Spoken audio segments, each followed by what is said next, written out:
Welcome to the Profit Answer Man, Matt Foss. It's great to have you join us today. Thank you, man. I look forward to this.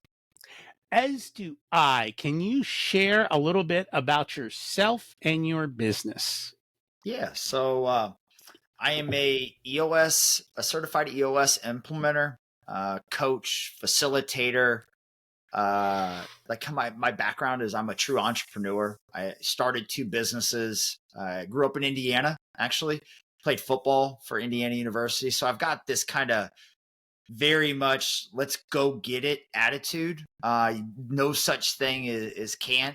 So I started a business early on in my career, which was a commercial development company, and then started a construction company, and then ended up selling those because I went to business school, but they don't teach you how to deal with all the people issues. All that stuff was for me was a burden. So I thought, hey, I'm a great operator. I'll go work for somebody else and ultimately worked for another company and ended up being right back in the seat again. I became the CEO and we sold to private equity. So I've been an entrepreneur starting a business. I've been an entrepreneur running a business, and I've been a leader in a larger organization and then gone to selling the business to private equity. And during that time, I used this thing called EOS, which is the Entrepreneurial Operating System.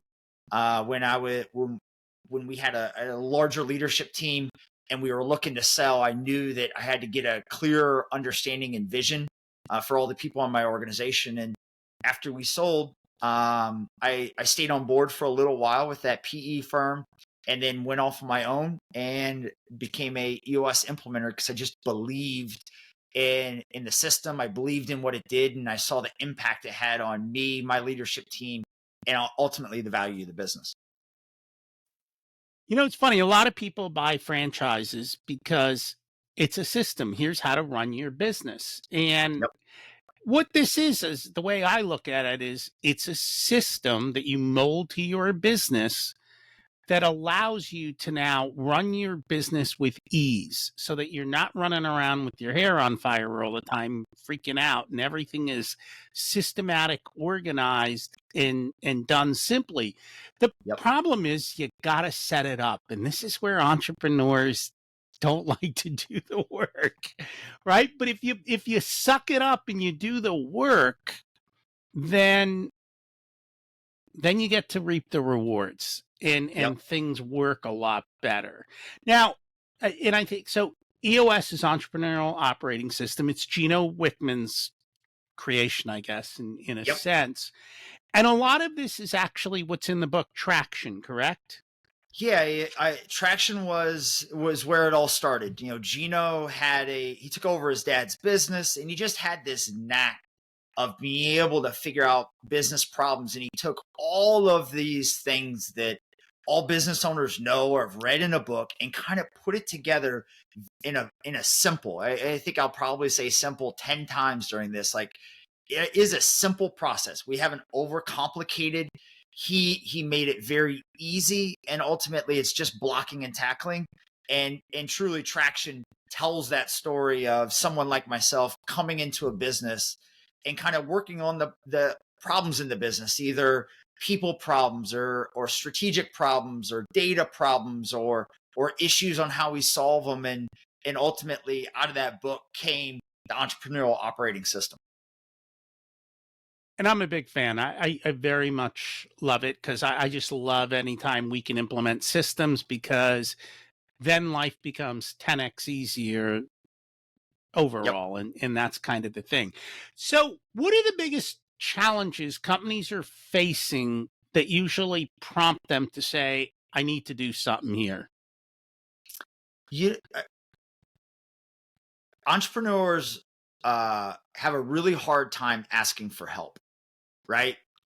There's times in their business that they're struggling, they hit that ceiling, or there are things that they were really good at. They were an electrician, or they were an engineer, or they were in construction, and they know how to do that thing really well. And all of a sudden they wake up and they own a 10, 20, $30 million business, and they're no longer plumbing, doing the engineering, or that digging a ditch. they're running a business with a multitude of people, and they realize that they need some help on how to organize the business, do the little things that 10x your business of your culture or your vision. And usually people find that either they come to that understanding themselves, like I need some help, or they're in a peer group, or they have a friend that goes, hey, I'm struggling with those same things. Here's a book. Here's traction. Read this, and they read it and they go, oh my gosh, like that is me. That is my issue. And I get a call. Nice.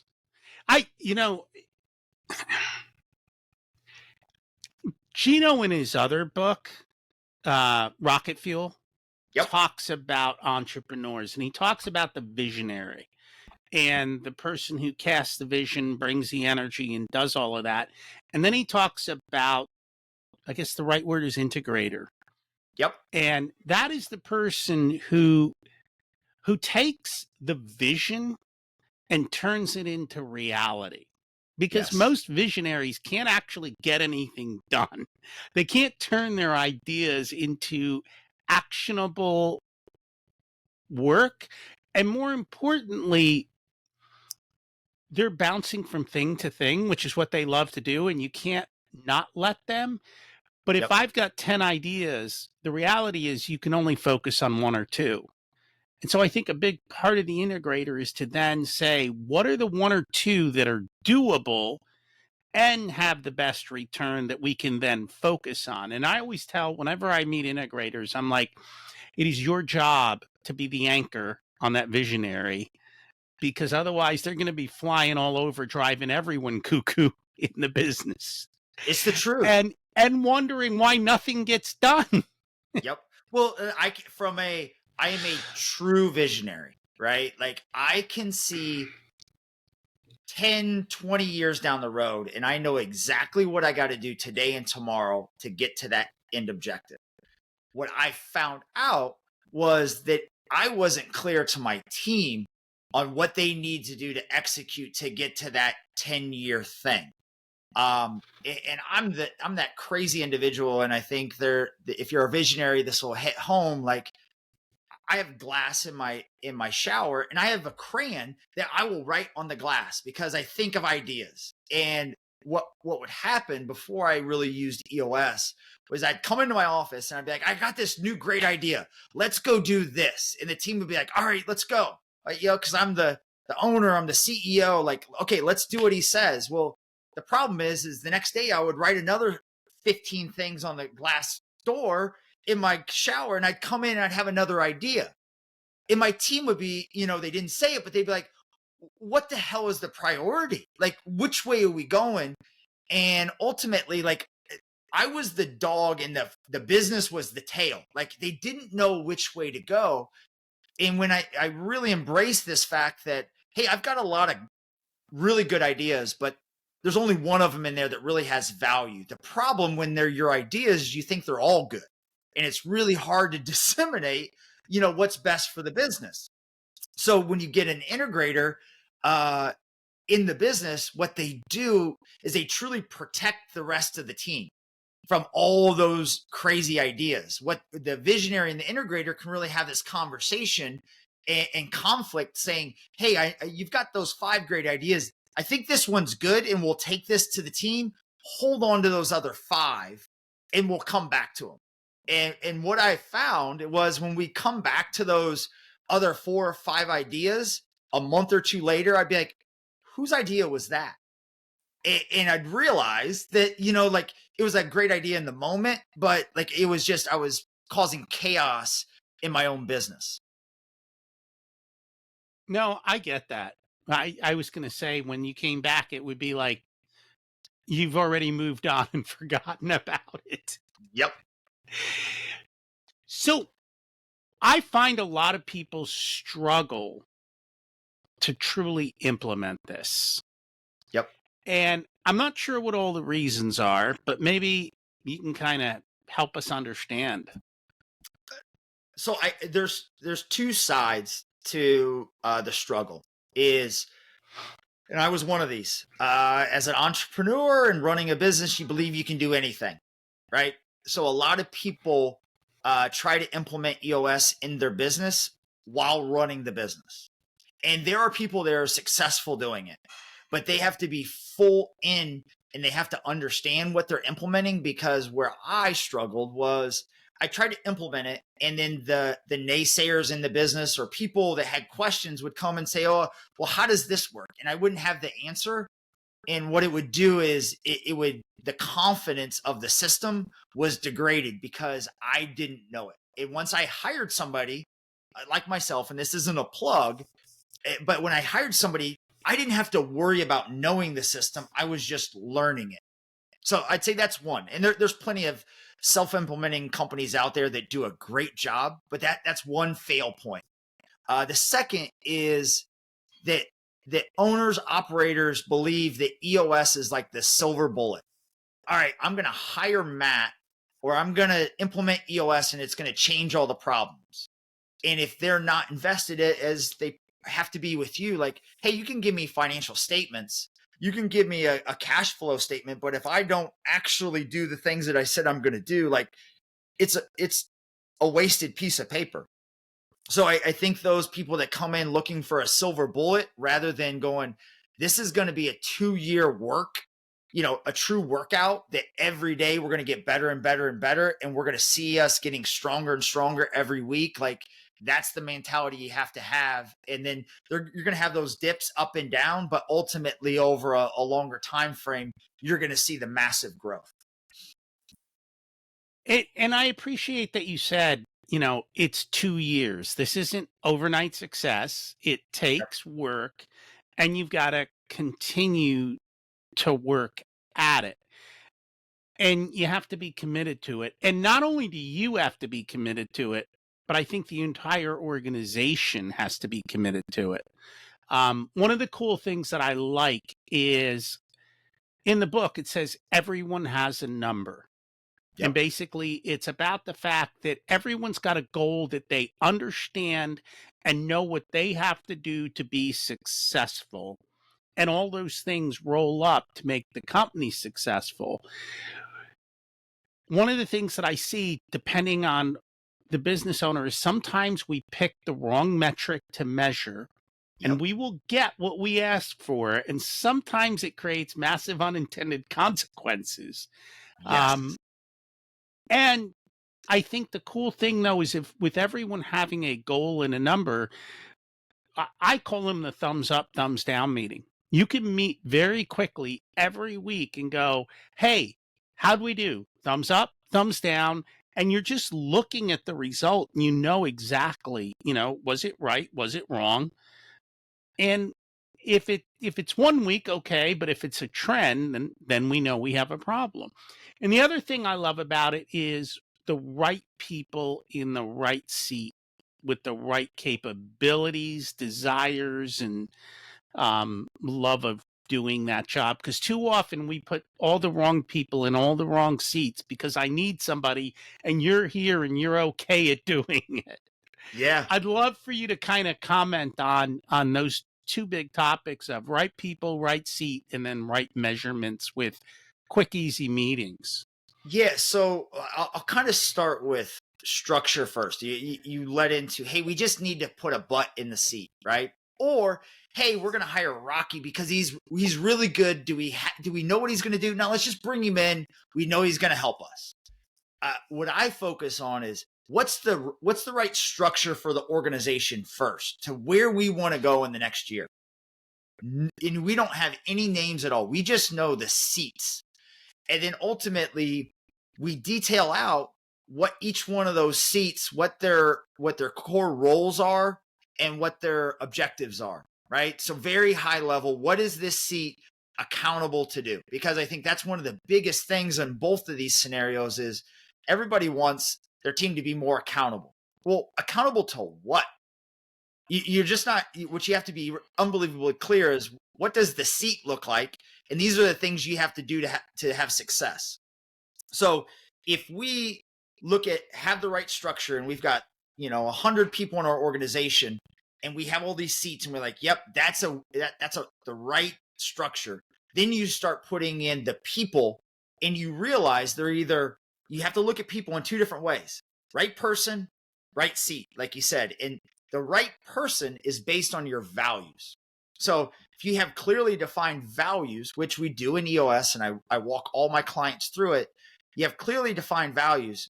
If that person doesn't hit the bar, or they don't fit your values, and you haven't explained them to them, well, it's your job that you got to explain what your values are and where they're falling short. And we got to coach them up. If they're in the wrong seat, that means that, hey, they're not doing the job that we told them that seat was accountable to do. Well, if we're not clear on what our values are and what the roles are for every seat, like, how can we expect the people to know if they're the right person or right seat? So that's kind of a leader's job to truly define those things.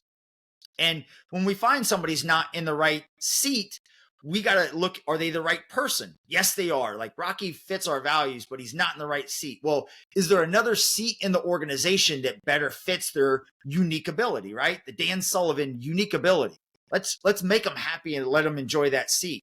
Well, what happens if they're in the right seat, best salesperson you have, but they don't fit your cultural values? Well, you got to coach them up on where they need to improve, or you got to coach them out, because that person will absolutely destroy your organization. So if they know what our values are, how they show up, how we do work, how we treat people, how we treat our vendors, our customers, internally, externally, and then what are they accountable to do in their seat, you figure out right person, right seat. Then the measurables that you're talking about, we call them scorecards.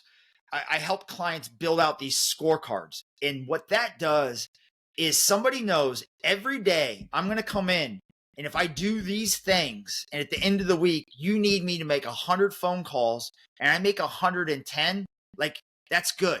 If I make 99, that's bad, like you're saying. And we say done or not done. It's very simple. Did you do it or did you not? And that's where it's clear that for me, working for you, Rocky, I know if I come and I make 100 phone calls or 101, I'm doing what I need to do to have success. Where I really build these scorecards on what they think is the most important thing. And then where someone like you really can come in, you look at the financial data, you look at the true data points and go, is that the right thing that we should be tracking? Or, hey, we're missing this. Let's start tracking this on a weekly basis to turn things around. And that's what I consistently always say is your scorecard is a evolving piece of papers, metrics that we're looking at on areas that we need to improve the business on a weekly basis that gets us to that quarterly, yearly. And then the other thing is truly when somebody comes in every week in a meeting and says, I'm on track or I'm off track, like, if they really care, it's going to be painful for them to say I'm off track. And I would say another thing for me as a visionary, that clarity on culture, values, clarity on the roles, and then clarity on the KPIs or the scorecard made these decisions of people unemotional, right? I'm such an emotional human being where you have these data set points. Our values are this. This is the clear defined role, and these are the metrics they have to hit. When they're not doing that and we're clear, like, we've set them up to succeed and we can coach them up. But ultimately, if they're not doing it, they're not accountable to do what they need to do in that seat. And a couple things, and I don't think business owners appreciate creating culture and then, more importantly, hiring to culture. And if you think about it, when you hire somebody who might be great at what they do, but is a bad cultural fit, they turn into a cancer in your organization, and they make your best people leave. And I think it's not looked at enough, and it's not addressed enough. And that's one of the things that I also like about EOS is that it forces you, and it gives you a system to sit down and do all the things you're supposed to do that we all go, I'll build that later, right? I'll get to it, but you never get to it. And so this kind of forces you to get to it. And there's a saying that I love, and I think it fits this. It's There's only one way to judge by results, often harsh, but always fair, right? Yep. And so, just like you said, the goal was 199, thumbs down. Yep. And, but when you start judging people like that, somebody misses for 8 weeks, or not, hopefully not 8 weeks, 4 weeks in a row, they're going to self select themselves out. Yep. And they're also going to self select them out during the interview process if they don't want to be in a system like that. 100%. And so it just makes it so much easier. Now, the one thing I have found, everything has its missing parts. I have found that what I see as the biggest missing part is actually the financial dashboard. And that's why I always love talking to EOS people, because I'm like, hey, you know how you're missing that financial dashboard? That's what we do. We Yep. bring in the financial dashboard to make sure that those numbers actually drive those profit results that you want, and that we are looking at the right metrics, and that it all flows through. Yep. So I think it's for Profit First and EOS, and I know Mike and Gino are friends too. They go Yep. way back. These two systems work together so perfectly. And of course, we do so much more layered on top of Profit First. That's just the beginning step. But when you put it all together, it's pretty cool. So, because this is what I'm all about, how Yep. does EOS help drive profit? Um, I'll answer that question. I want to go back to something that you said, is that for the entrepreneur that's watching this and you look at it and you go, hey, I need some help. Some don't know how to clearly define the culture that they want, or the seats and all that stuff. And if you don't, that's a big thing that we both can help with. But what happens, and I see it a lot, people define their culture, they define the roles, and they define all those KPIs and scorecards. And you said, if that person's at 8 weeks, well, if they aren't doing something about that and holding that person accountable, then guess whose issue it really is? It's the leader's issue, right? The leader's not doing what they need to do to lead. So yes, those people will self-select out if they have a leader that's pushing in and holding them accountable. If they don't, they're going to get somebody that just scoots on by, and it's not that person's fault. It's the leader's fault. So I think where the profit comes in with EOS is the accountability isn't this thing that you drive. It's this thing that you develop by your cult, your values, the structure, the KPIs, and all these measurable things that we have. And then it gives it a very simple system that somebody can manage and lead off of. Because to lead and manage off of guessing, it's like your 13-week cash flow. If you don't have one, like, you don't know what the health of your business is going to look like in the next 90 days. Right? So I think that's where EOS really helps kind of define that. Hey, how do I hold my people accountable? And what am I holding them accountable to? And then what you find is the profit comes because you have the right people doing the things you need them to do in the right seats. And then you get with somebody like you that goes really deep into the financial aspect to know, okay, can we afford to hire this new person on because we need to replace them? Okay, should we buy this piece of equipment? And then you help on that side. And it's just, it's a beautiful mix for sure. The other thing I like is the meetings are short. Yep. Right?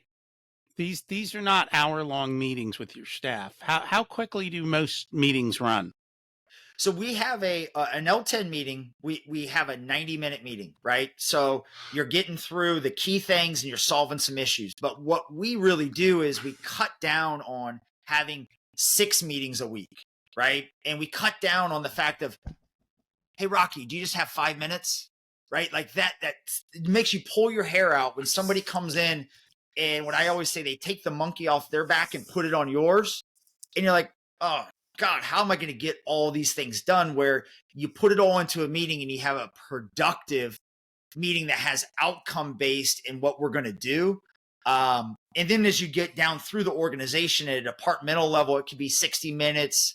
When you get even further down, it can be a 15-minute stand-up meeting, right? But it's really keying in on the key issues. How are we going to solve them? And how are we going to be accountable next week to make sure we deliver on what we said we're going to do? As you work with people, or as you know companies that self-implement this, what are the areas that they tend to struggle with? Solving issues. And it's because solving an issue when you're in it, and you're self-implementing, when you're solving the issue, you're usually dealing with the surface level issue. I just told this story the other day. I just pull it out of my, out of my rear end. But if you think about, you have an issue in the business. If the issue for me personally is I come home and my wife says, hey, the lamp in the living room is not working. And I walk over to the lamp, and what do? Like, I'm going to fix it. I look at it and it's unplugged, and I plug it in. And I go back to her. I go, the lamp's fine. She goes, that wasn't the issue. And I go, well, you said it wasn't working. And she goes, no. It was the color of the lamp doesn't match anymore. And I don't like the shade, and I don't like the curvature. You plugged it in, like, that's not the issue. And what business owners do is they solve the surface level issue, and the issue keeps coming back. So to get to the root cause of the true issue by asking questions, hey, my wife's name's Janelle. Janelle, what's wrong with the lamp? Oh, I don't like it. Well, what is it that you don't like about it? I don't like that it's gold, not black. Okay, well, what else don't you like about it? I don't like that it's, got this shade. Well, okay, what can we do about that? I'd like to buy another one. Okay, I can solve that issue, right? When she just says there's a problem and I go over and plug it in, she gets mad at me because I wasn't listening. And it's because I go to solve the problem rather than ask questions on what the real root of the problem is. Because once you solve that, like, the problem won't come back again. Yeah, it seems like we're solving the same problem over and over again. And if you're a business owner that feels like the problem keeps coming back, it's your fault, because you're solving that surface level problem, right? There's that football side, right? Like, but it truly is, like, if the problem keeps coming back, it's not your people. You're not asking the right questions to truly get to what the root of the problem is. And here's another quick example. I had a client that they were struggling in sales, and we were going into product marketing, all this stuff. The sales leader didn't know how to run an effective sales meeting. That was the root cause. And once we got to that and really understood, and they admitted, like, the root cause is, I don't think I'm good at running a sales meeting. Okay, we can deal with that. We solved the problem, and ultimately sales went up with that very tiny little tweak. In today's world, what I have found? I take, like, we're recording here, I'll have a full transcript of this, but I can take that transcript and I can throw it in ChatGPT and go, Yep. hey, where did I struggle in the sales process? If this was a sales call, what could I have done better? And I am amazed at the free sales coaching I can get. That really helps me to understand. Oh, and sometimes it'll pop up like, you know what? I missed that step. I forgot. Now, the next time I do it, I'm going to make sure I don't miss that step. And I've changed my processes because of it. And the same thing for meetings and so forth. Like, if you're struggling with this, we've got tools today. At the end of the day, you can read Traction, you can read Profit First, you can self-implement, you can use ChatGPT to help you. Like, absolutely. We're here to make it go faster, but I think the ability to do things today is better than it's ever been. And people just got to take action. And I think that's where I see the biggest struggle. People don't make the commitment and take the action. I don't know what you see on your side. 100%. I think the other part is when somebody doesn't take action, we know we have a sales problem. Well, the operational person sits in that meeting and does this because I've got my shit together. Like I'm doing fine, right? But they're not they're not being open, honest, and candid with the sales leader and saying, hey, maybe there's a gap here, or hey, how can I help you? Because that conflict they look at as a negative, but it's not conflict. Like we're just trying to do the best thing for the business. And the people that aren't self-motivated, like they need somebody to say, hey, like we're not doing what we need in sales. Like, how can I help you? And as we all know, like when somebody helps you, you feel like you're a healthier team. And that's where that really good, open, honest conflict improves the team health of a business, and people get through those ruts that much faster. Well, everyone's rowing the same direction then, Yep. right? You're not going, and that comes back to culture. I see it more in really large businesses versus smaller ones where I guess even in smaller ones, everybody's blaming everyone else instead of taking ownership of their particular area and doing what they need to fix it. There's one thing I want to cut you off real quick is that what you do on the financial side, the benefit, and when we've worked together in the case of the finance person works with you, and then they have this clear understanding of the data, how it matches with the budget, how it matches with their vision. And now that CFO, that controller is holding everybody accountable to those numbers, right? And they seem like they're this taskmaster. Well, if everybody holds themselves accountable and each other, it's no longer the finance person's the bad person, right? We're all living off of data that we agree with. And it's, it's just not one person driving, we can or can't do that. It's like, okay, am I hitting my metrics? Am I doing the things that we said we are going to do?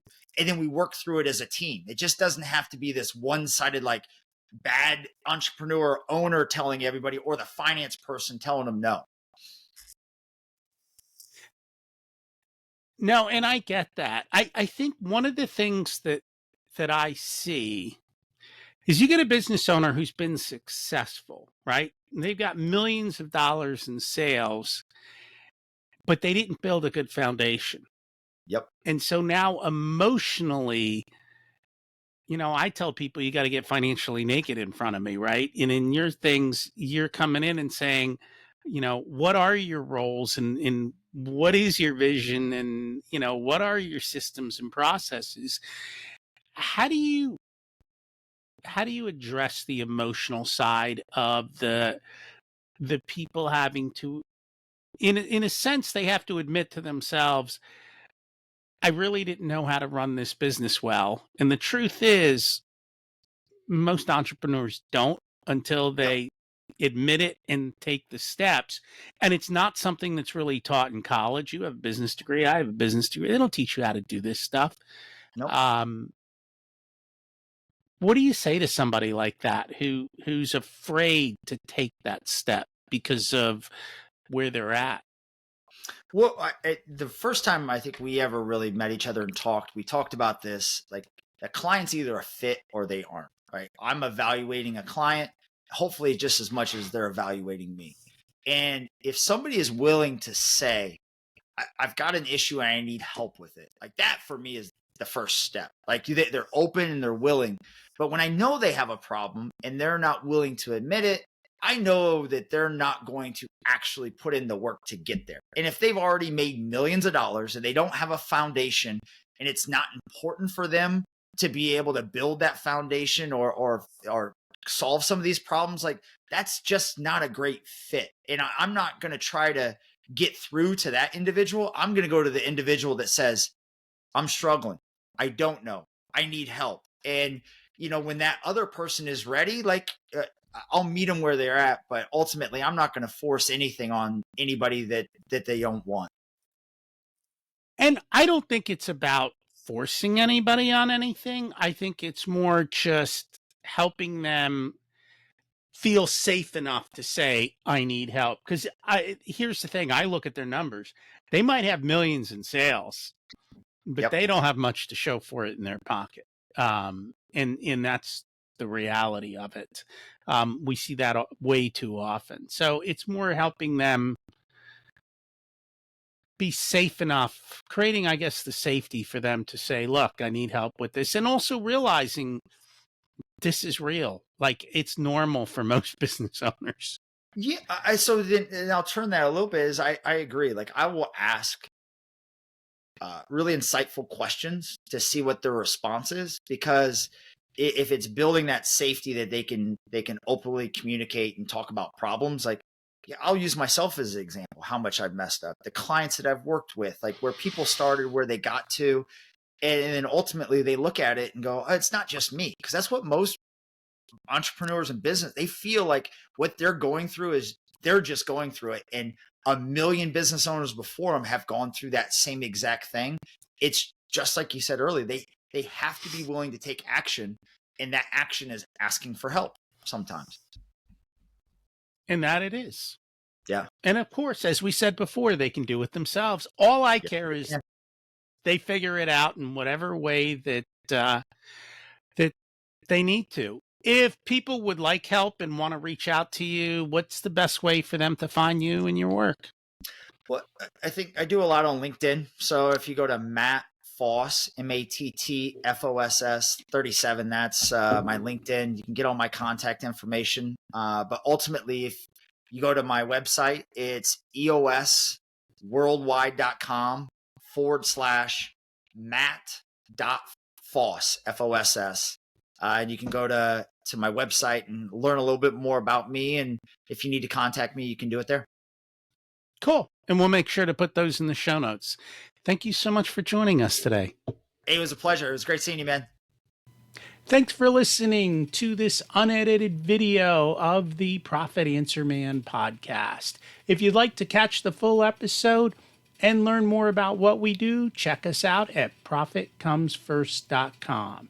We also go through the Profit First book in each and every chapter in the beginning episodes of the podcast, so check those out as well. Thanks for listening, and here's to you having a more profitable and growing business.